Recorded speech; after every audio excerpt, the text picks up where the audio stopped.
Ladies and gentlemen, it is your favorite Zionist Prince White Colonizer coming to you live from Tehran, Iran. Assalamu alaikum, Ali Hussein, Ali Hussein.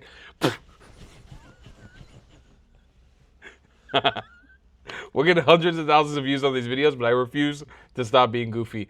Welcome to the war. It's serious business. I know I start off with a joke, but it seems to be that Israel is absolutely kicking Iran's ass. America is considering joining the fight. There's a lot of shit going down. Let's head over to Twitter, our favorite place to get reliable news, and see what happens. First things first is the President of the United States of America. We've got Donald Trump chiming in on Tucker Carlson. Apparently Tucker Carlson has gone full pro-IRGC. He's totally down with the Iranians' Islamic Revolutionary Guard Corps. So Donald Trump had the right is sort of fracturing a bit. So we had Trump going at Tucker. Carlson criticizing you, saying that you're complicit in the war. I don't know what Tucker Carlson is saying. Let him go get a television network and say it so that people listen. And quickly, have you spoken to Zelensky before your bylaws? Yeah, a lot of them. Japan? A lot of them. Trump's so petty. All right, let's be fair. Trump used Tucker Carlson also to win this election, but I like his pettiness.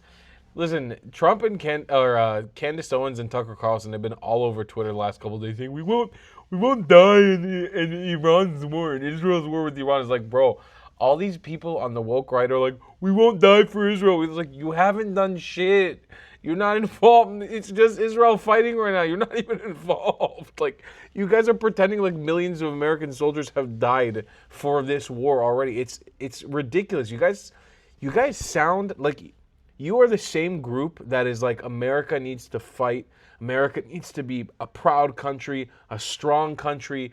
And you have a nuclear power, a potential nuclear power in the Middle East, one of the biggest countries in the Middle East, threatening you constantly with terrorism and with nuclear warheads, telling you that they will fire at you, telling you that they will attack you, telling you death to America. And you guys are like, we don't want to fight. We don't, it's not our war. It's just the Jews and the Zionists. We don't want to fight. We don't want to be involved. It's like, you guys sound like a bunch of fucking pussies.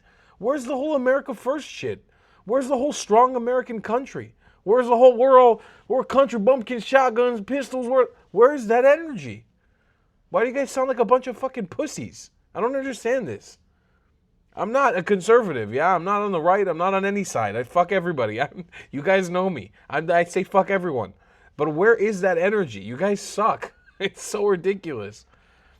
I'm a troll. I'm pro-Trump trolling people. So if Trump's trolling people, I'm all into it. This is from Air Force One. Reporter, what are you looking for here? POTUS and end. A real end, not a ceasefire, an end. What specifically is better than a ceasefire? What are you looking for here? An end. A real end, not a ceasefire. An end. So something that would be permanent. Yeah, or giving up entirely. That's okay too. Are you close there? Is that possible? Is that possible in the next 24, Why not? Certainly possible. Complete give up. That's possible, yeah. What specifically? By the way, can anybody let me know in the comments below? I'm not well versed on how Air Force One works, but like, I've understood that. Oops. Does anybody know if they just let journalists onto Air Force One? They actually fly with Trump, and they do press briefings during the flight, or is this when the plane lands? They bring people onto Air Force One to ask Trump questions. How does it work? Please, somebody let me know in the comments below. We also got 2 screenshots here from Donald Trump on Truth Social. Iran should have signed the deal. I told them to sign. What a shame and what a waste of human life. Simply stated, Iran cannot have a nuclear weapon. I said it over and over again. Everyone should immediately evacuate Tehran, which caused a bunch of panic in Iran. People evacuating the streets. We now have complete and total control of the skies over Iran. This is interesting because, again, Israel has been... Trump is a confusing man. We have been fighting this so far as Israel alone.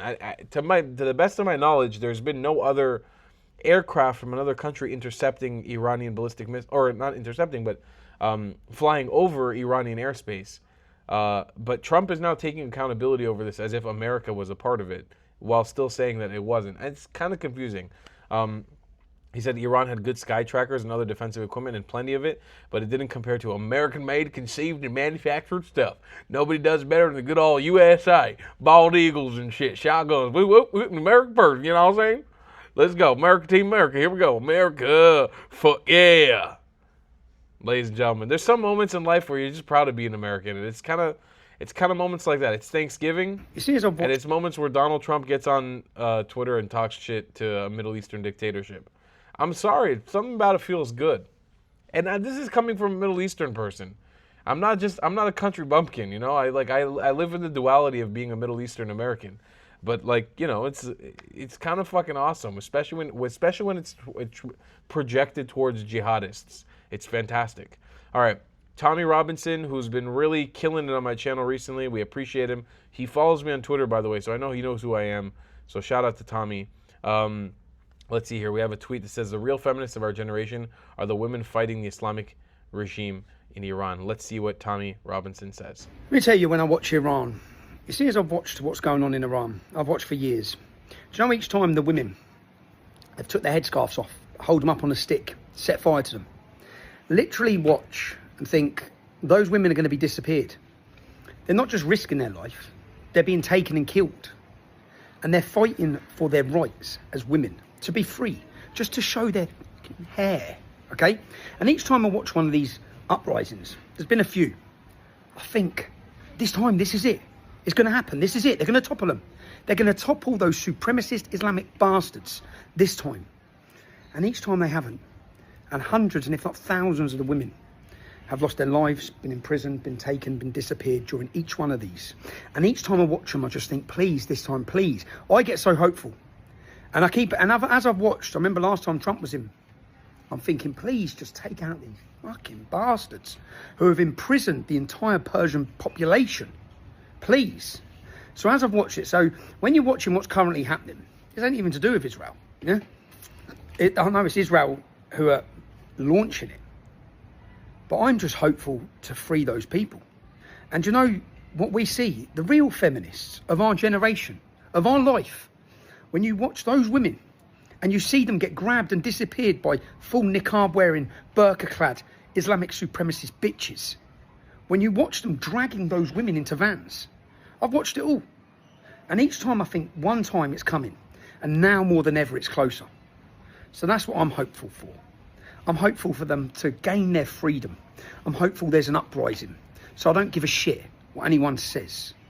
I want to see the people of Persia free.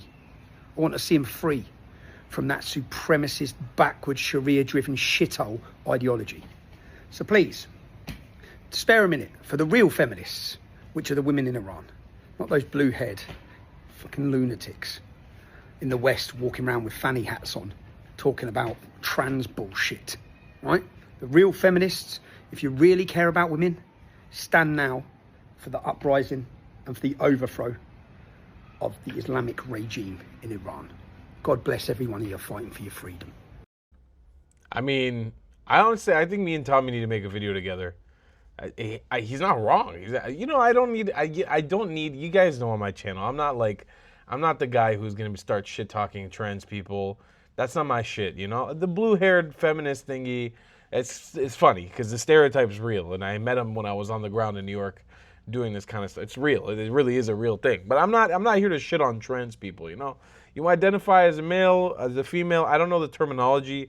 I don't care enough to learn it, but like, if you ask me to identify you as a woman and you're a man or whatever the fuck you are, kapara alecha, kapara alayich, kapara al them, you can be whatever you want. I don't care. But I'm not about disparaging those people, which I think the message would have been beautiful without that point, but I get it. I get where he's coming from. But everything else in my book stands there, and I actually really agree with it. All right, we've got explosions all over Iran. And just to give you guys an updates, by the way, last night, the barrage from Iran, to the best of my knowledge, there were no casualties. The barrage was very small. Today, we had a 100% interception rate in the middle of the day. Israel intercepted all of them.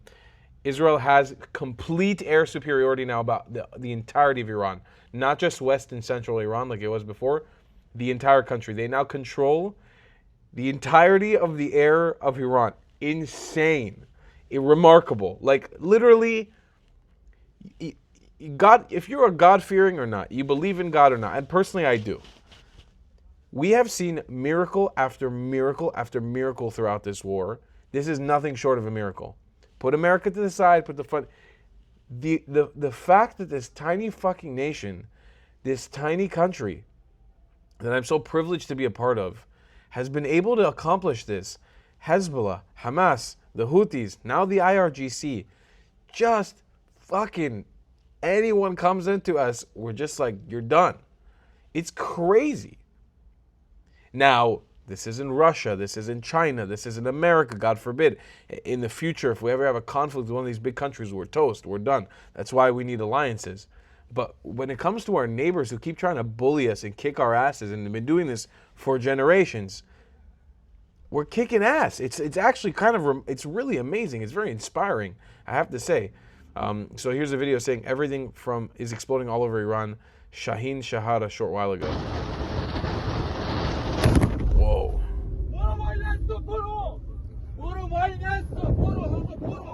Wow. Big explosion.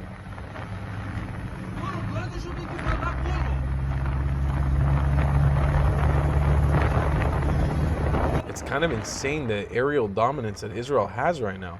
To just be able to, like, literally they can strike anything at any point at any time with zero resistance.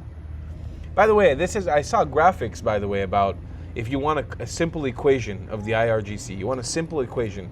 This was a very rich government, an oil-clad government. It's, again, oppressive dictatorship government that wasn't voted in by the people. It was voted in by a dangerous Islamic revolution.